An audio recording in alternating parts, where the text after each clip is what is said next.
नमस्कार दोस्तों, आप पढ़ रहे हैं कक्षा 10वीं एनसीईआरटी गणित। आज हम पढ़ेंगे प्रश्नावली 8.1 के प्रश्न क्रमांक 7 और प्रश्न क्रमांक 8 को तो ध्यान से समझना।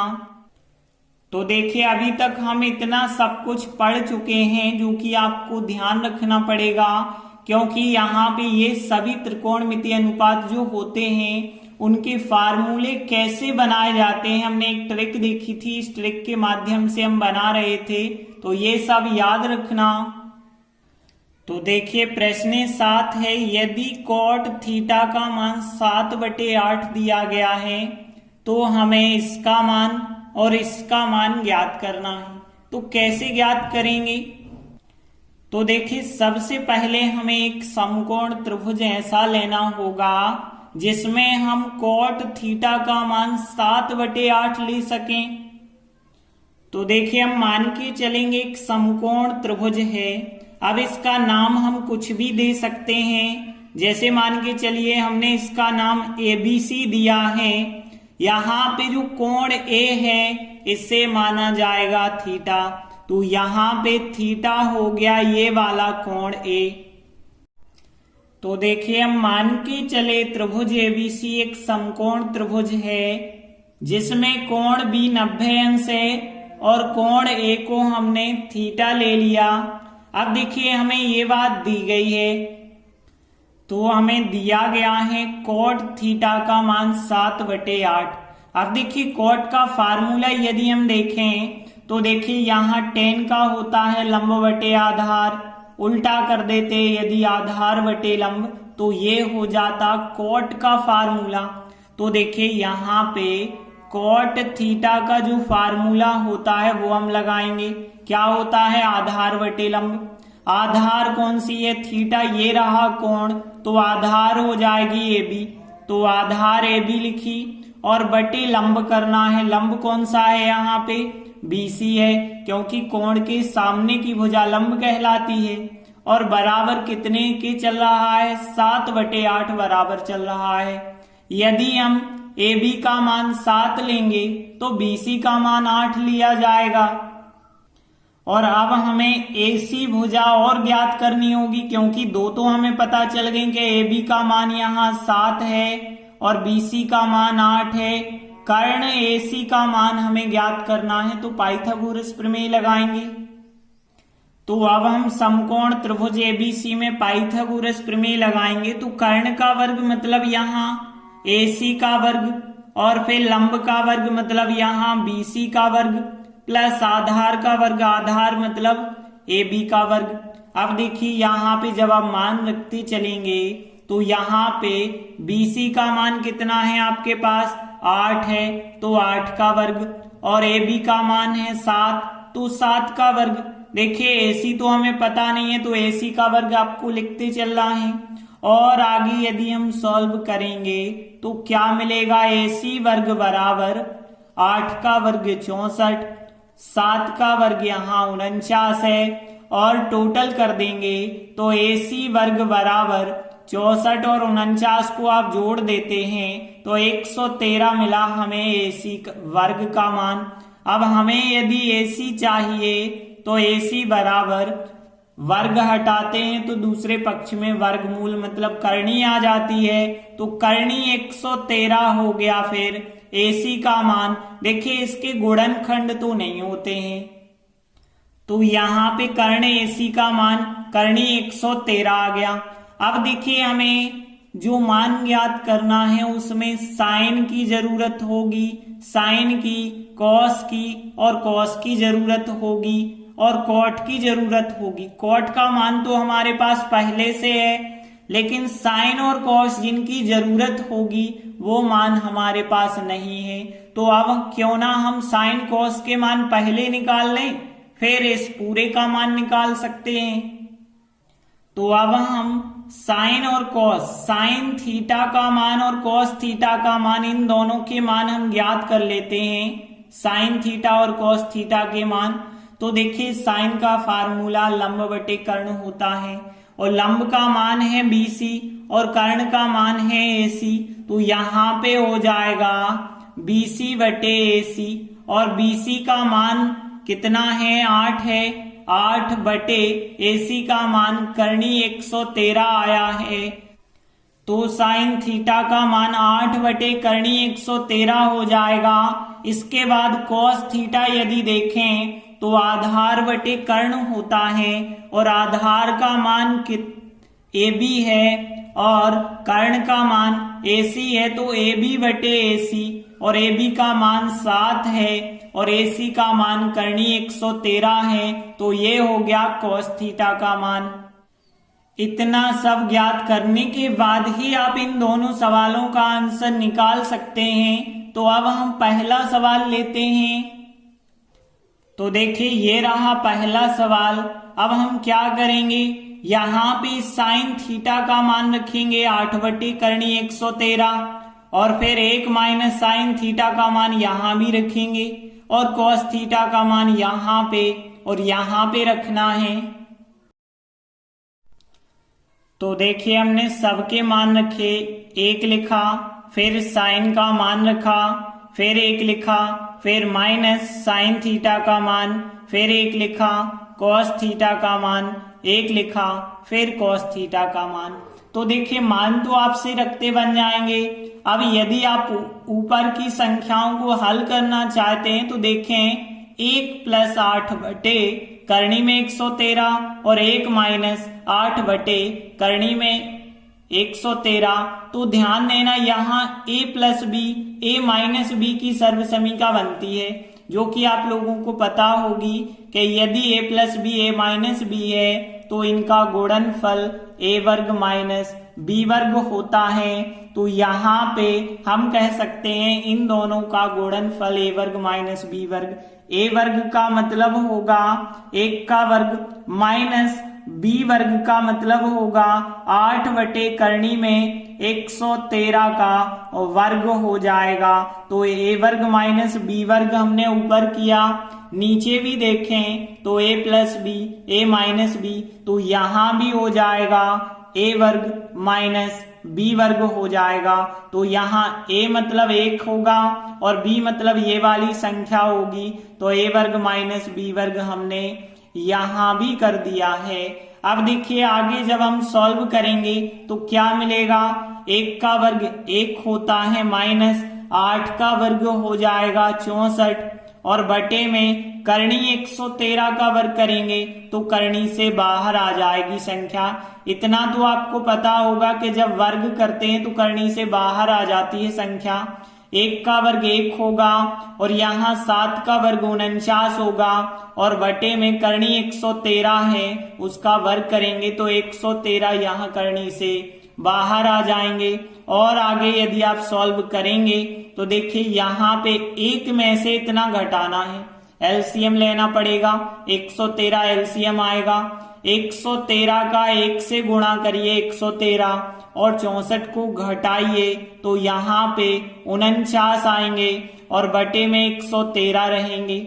यहाँ पे भी ऐसे ही करिए, 113 का 1 से गुणा तो 113 माइनस 49, तो यहाँ 64 आ जाएंगे और बटे में 113 है।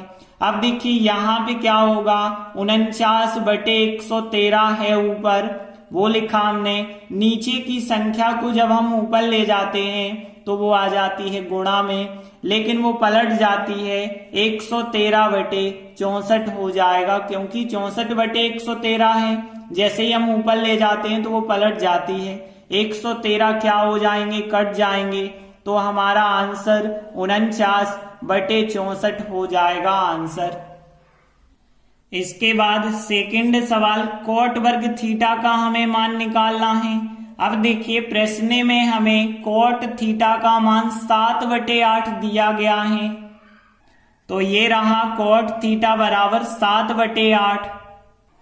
तो हम कोट थीटा की जगह 7/8 लिखेंगे और इस पे वर्ग लगा है तो वर्ग लगा देते हैं। अब 7 का वर्ग 49 हो जाएगा और 8 का वर्ग 64 हो जाएगा।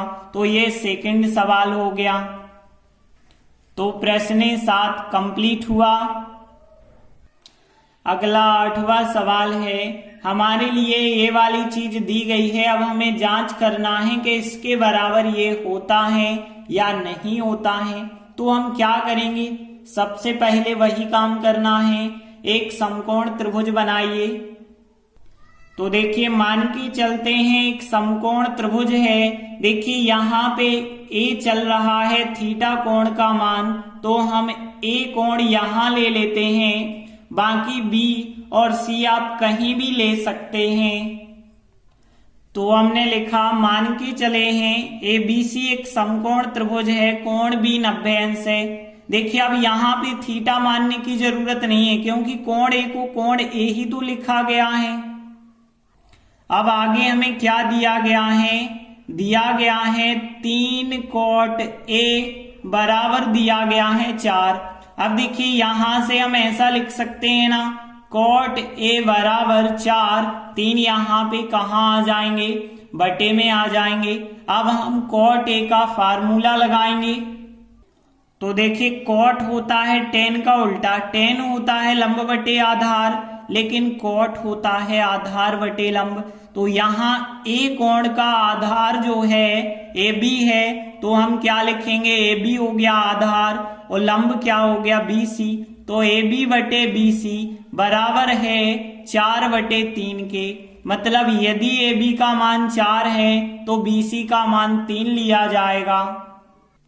अब हमारे पास AB और BC तो हैं, लेकिन कर्ण AC तो है नहीं, वो हम पाइथागोरस प्रमेय से ज्ञात करेंगे। तो अब हम इस समकोण त्रिभुज में पाइथागोरस प्रमेय लगाते हैं। तो कर्ण मतलब AC, तो AC का वर्ग बराबर होगा लंब मतलब यहाँ BC प्लस आधार मतलब AB का वर्ग।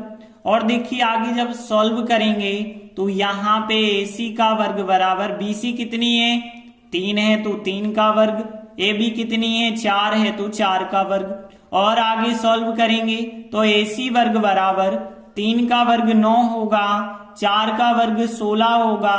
तो यहाँ पे AC वर्ग बराबर 16 और 9 कितने हो गए, 25 हो गए। अब हमें मान चाहिए AC का, तो वर्ग हटाते हैं तो दूसरे पक्ष में करणीय मतलब वर्गमूल आ जाता है। और देखिए 25 का वर्गमूल कितना होता है, 5 होता है।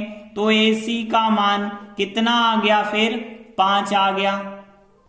अब देखिए जिसकी हमें जांच करनी है उसमें क्या क्या चीजें हैं, साइन है, कॉस है, टेन है, इन 3 की हमें जरूरत होगी। तो इनके मान हम ज्ञात कर लें।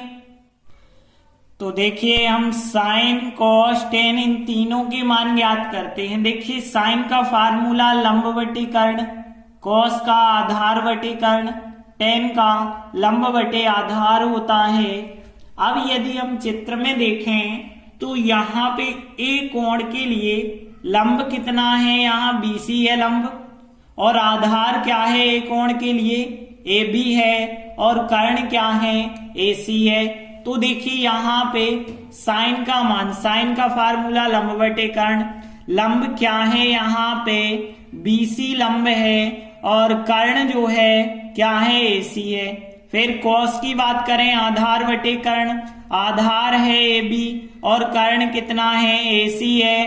अब टेन की बात करें, लंब बटे आधार, लंब है BC और आधार है AB। देखिए इन सब के अब हम मान रख देते हैं। तो देखिए BC का मान है 3, तो 3 रखा, बटे AC का मान है 5, तो 3 बटे 5। AB का मान है 4, तो यहाँ 4 रखा, और AC का मान 5, 4 बटे 5। और BC का मान कितना है, 3 है, AB का मान 4 है, तो 3 बटे 4। तो हमने साइन, कॉस, टेन तीनों ज्ञात कर लिए।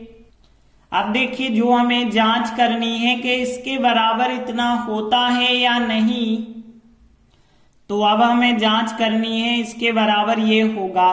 तो देखिए कैसे करेंगे, सबसे पहले हम इस LHS का मान ज्ञात करेंगे और फिर RHS का मान ज्ञात करेंगे, और यदि दोनों के मान 1 से आ गए तो हम कहेंगे इसके बराबर इतना होगा।